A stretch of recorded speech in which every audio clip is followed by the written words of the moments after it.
ಅಧ್ಯಾಯ 4 ಶ್ಲೋಕ 4.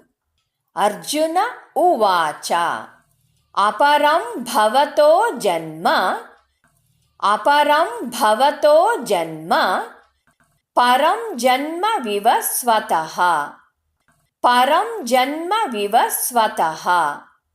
ಕಥಮೇತದ್ವಿಜಾನೀಯಾಂ ತ್ವಮಾದೌ ಪ್ರೋಕ್ತವಾನಿತಿ.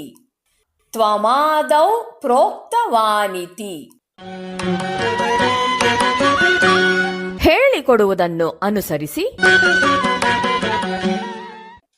ಅರ್ಜುನ ಉವಾಚ ಅಪರಂ ಭವತೋ ಜನ್ಮ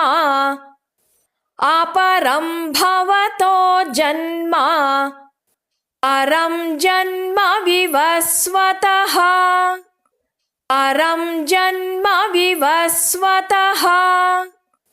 ಕಥಮೇತದ್ವಿಜಾನೀಯಾಂ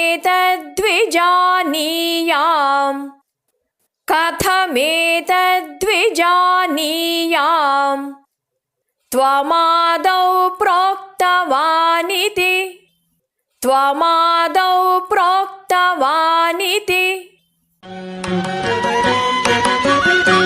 ಪೂರ್ಣ ಶ್ಲೋಕವನ್ನು ಅಭ್ಯಾಸ ಮಾಡೋಣ. ಅರ್ಜುನ ಉವಾಚ ಅಪರಂ ಭವತೋ ಜನ್ಮ ಪರಂ ಜನ್ಮ ವಿವಸ್ವತಃ ಕಥಮೇತದ್ವಿಜಾನೀಯಾಂ ತ್ವಮಾದೌ ಪ್ರೋಕ್ತವಾನಿತಿ. ಶ್ಲೋಕದ ಅರ್ಥವನ್ನು ತಿಳಿಯೋಣ.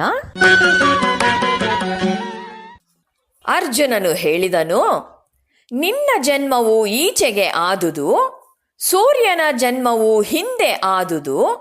ಹೀಗಿರುವಲ್ಲಿ ನೀನು ಮೊದಲು ಈ ಯೋಗವನ್ನು ಸೂರ್ಯನಿಗೆ ಕಲಿಸಿದೆ ಎಂಬುದನ್ನು ನಾನು ಹೇಗೆ ತಿಳಿಯಲಿ ಅಂತಾನೆ ಅರ್ಜುನ.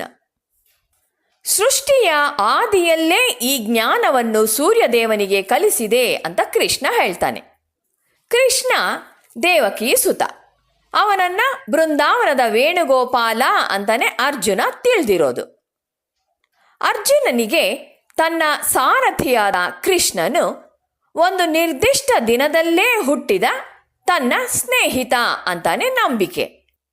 ಹಾಗಿರುವಾಗ ಪ್ರಪಂಚದ ಸೃಷ್ಟಿಯಾದಾಗ ಸೂರ್ಯನಿಗೆ ಕೃಷ್ಣನು ತಾನೇ ಈ ಜ್ಞಾನವನ್ನು ಬೋಧಿಸಿರುವುದಾದರೂ ಹೇಗೆ ಎನ್ನುವುದು ಅವನ ಪ್ರಶ್ನೆ.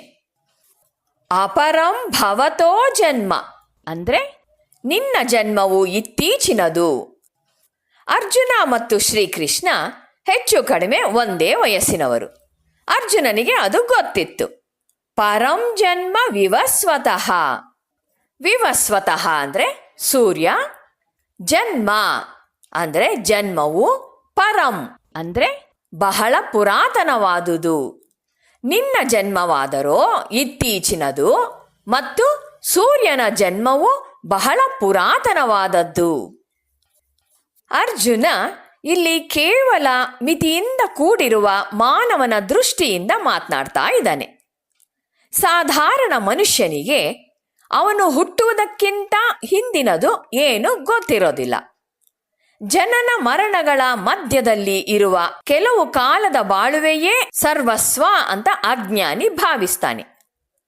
ಒಂದೇ ಒಂದು ಜನ್ಮದ ಹೊಸಲಿನ ಮೇಲೆ ನಿಂತಿರುವ ಅರ್ಜುನನಿಗೆ ಶ್ರೀಕೃಷ್ಣ ತಾನು ಬಹಳ ಹಿಂದೆ ಸೃಷ್ಟಿಯ ಆದಿಯಲ್ಲಿ ಸೂರ್ಯನಿಗೆ ತಿಳಿಸಿದೆ ಅಂತ ಅಂದಾಗ ದಿಗ್ಭ್ರಾಂತಿ ಆಗತ್ತೆ.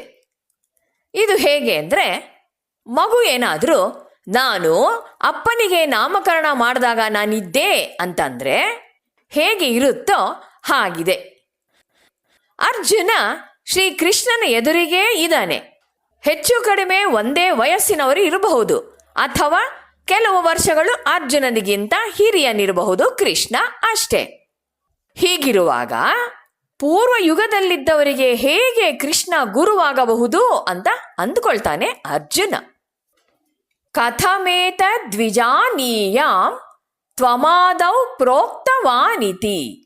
ಏತತ್ ಅಂದ್ರೆ ಇದನ್ನು, ಆದೌ ಅಂದ್ರೆ ಕಲ್ಪದ ಆದಿಯಲ್ಲಿ, ತ್ವಂ ನೀನು, ಪ್ರೋಕ್ತವಾನ್ ಅಂದ್ರೆ ಉಪದೇಶಿಸಿದ್ದೀಯೇ, ಕಲ್ಪದ ಆದಿಯಲ್ಲಿ ನೀನು ಇದನ್ನು ಉಪದೇಶಿಸಿದ್ದೆ ಎಂಬುದಾಗಿ ನಾನು, ಕಥಂ ಅಂದ್ರೆ ಹೇಗೆ, ವಿಜಾನೀಯಾಂ ಅಂದ್ರೆ ತಿಳಿದುಕೊಳ್ಳಲಿ.